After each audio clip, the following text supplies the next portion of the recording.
Hello guys, welcome to my YouTube channel. I hope आपने मेरी previous video ज़रूर देखी होंगी, आपको पसंद आई होंगी। सो चलिए आज की हम अपनी वीडियो स्टार्ट करते हैं। आज का टॉपिक है हमारा life cycle of machine learning. Machine learning work कैसे करती है।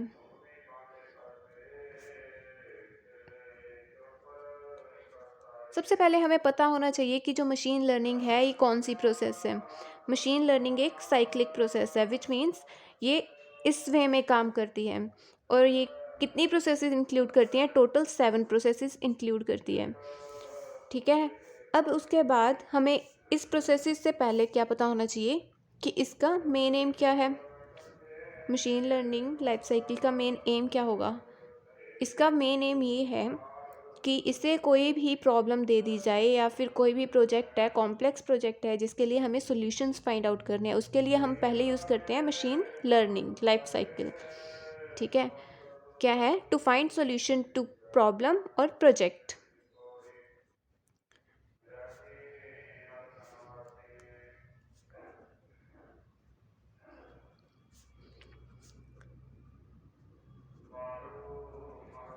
सो नेक्स्ट क्या है? अब ये कौन कौन सी प्रोसेसेस इंक्लूड करता है? ठीक है।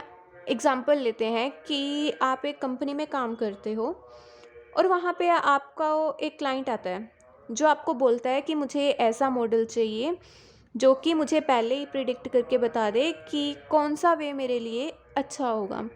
लाइक वो कहीं जा रहा है, वो पहले ही प्रिडिक्शंस करके बता दे कि उसके लिए ये वे अच्छा है जहाँ पे ट्रैफिक कम हो, ताकि वो जल्दी पहुँच सके।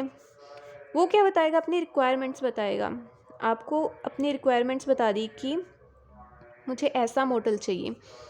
सो उसके बाद आपका काम क्या होगा? सबसे पहले उस मॉडल को बनाने के लिए सबसे पहले आपको डेटा इकट्ठा करना पड़ेगा। अब डेटा कहाँ से इकट्ठा करोगे? डेटा हमें कहाँ से इकट्ठा करना पड़ेगा? डिफरेंट फाइल्स से।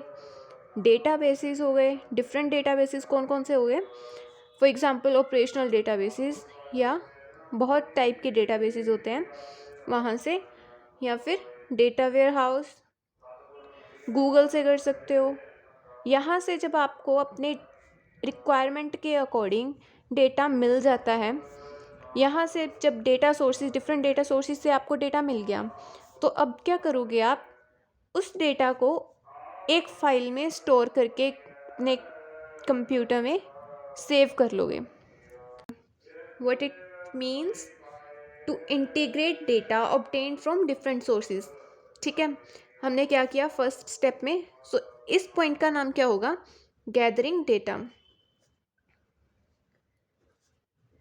इसमें हमने सबसे पहले क्या किया? आइडेंटिफाई किया डेटा सोर्सेज की हमें कहाँ से डेटा मिल सकता है। सेकंड ऑफ क्या किया? डेटा कलेक्ट कर लिया। डेटा कलेक्ट करने के बाद उसे क्या कर दिया? इंटीग्रेट कर दिया। इंटीग्रेट का मतलब यही होता है कि डिफरेंट डेटा सोर्सेज से जो आपको डेटा मिला है वो आपने एक फाइल में स्टोर करके रख लिया। ओके। अब स्टोर करके तो आप लोगों ने रख लिया, तो सेकंड स्टेप क्या होगा? उसे हमें क्या करना पड़ेगा? Data preparation. डेटा प्रिपरेशन में क्या होगा? डेटा को प्रिपेयर करना पड़ेगा। इसके मीनिंग से ही पता चल जाता है कि डेटा प्रिपरेशन क्या हो गया? डेटा को यूज़ करने से पहले उसे प्रिपेयर करना। अब इस स्टेप में हम क्या करेंगे? जो हमने डेटा इकट्ठा किया है सबसे पहले तो उसे क्या करेंगे? ऑर्डरली उसे अरेंज करके रख देंगे, मतलब ऑर्डर कर देंगे उसे। Ordering the data. And next क्या करेंगे? हम डेटा एक्सप्लोर करेंगे। डेटा को एक्सप्लोर करने से क्या मतलब है कि हम उस डेटा को देखेंगे कि उसकी क्वालिटी कैसी है, उसके क्या कैरेक्टरिस्टिक्स हैं। ओके। हमारा जो डेटा है उसकी क्वांटिटी कितनी है। एक और बात, हमारा जो प्रिडिक्शंस हम करेंगे वो कितनी एग्जैक्ट है, हमें कैसे पता लगेगा? कितनी ज़्यादा हमारे लिए करेक्ट आउटपुट करेगा वो? जितनी ज़्यादा क्वालिटी और क्वांटिटी होगी, ठीक है, उतना ही करेक्ट आउटपुट आएगा हमारे पास। डेटा प्रिपरेशन स्टेप में हमने किया था कि उसे ऑर्डर कर दिया और उसे डाटा को एक्सप्लोर कर लिया। अब थर्ड स्टेप हमारे पास आएगा data wrangling. Data wrangling step में हम क्या करेंगे कि डेटा को उस फॉर्मेट में लेके आएंगे जिसमें हमें उसे यूज़ करना है। अब उसे यूज़ करने से पहले हमें उस डेटा में से कुछ मिसिंग वैल्यूज़ होंगी, उसमें वो एक्सक्लूड करनी पड़ेंगी, मीन्स निकालनी पड़ेंगी। और क्या कुछ डुप्लीकेट वैल्यूज़ होंगी, कुछ नॉइज़ी डेटा होगा जो हमें नहीं चाहिए होगा, और कुछ इनवैलिड डेटा होगा जो like such as null values होंगी उसमें। ये चीज़ें हमको एक्सक्लूड करनी पड़ेगी। ये कैसे होंगी? कुछ फ़िल्टरिंग टेक्निक्स होती हैं इसमें, ठीक है?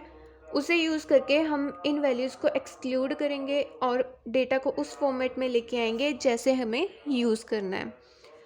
अब डेटा रैंगलिंग मतलब डेटा हमारे पास तैयार हो गया जैसे हमने यूज़ करना है। अब आएगा स्टेप डेटा एनालिसिस। डेटा को एनालाइज करेंगे। डेटा एनालाइज में क्या होगा कि जो हमें डेटा मिला है, प्रॉपर फॉर्मेट में मिला डेटा हमारे पास, उस पर कुछ एनालिटिकल टेक्निक्स यूज़ करेंगे। हमें ये सिलेक्ट करना है कि उस डेटा पे कौन सी एनालिटिकल टेक्निक्स यूज़ होंगी। एनालिटिकल टेक्निक्स कौन सी यूज़ होंगी? कौन सी होती है टेक्निक्स? सच एज हमारे पास क्लासिफिकेशन होती है, क्लासिफिकेशन होगी हमारे पास, रिग्रेशन हो गया हमारे पास और कौन सी है, क्लस्टरिंग हो गई, और क्या हो गया, एसोसिएशन। ये हमारे पास कुछ एनालिटिकल टेक्निक्स हैं। डेटा एनालाइज करने के लिए हमें ये टेक्निक्स अप्लाई करनी पड़ेंगी डेटा पर, ताकि उससे क्या होगा, मॉडल बिल्ड हो जाएगा। जैसा मॉडल हमें चाहिए है वैसा मिल जाएगा। अब जो मॉडल हमारे पास बन गया उसे ट्रेन करने के लिए हमें क्या चाहिए, लाइक उसने बोला है जैसे कि उसे क्या करना है कि पहले ही प्रिडिक्शंस करनी है कौन सा वे उसके लिए ज़्यादा जल्दी होगा जिससे वो जल्दी अपनी डेस्टिनेशन पे पहुंच सके। उस मॉडल को ट्रेन करने के लिए हमें उसे डेटा देना पड़ेगा।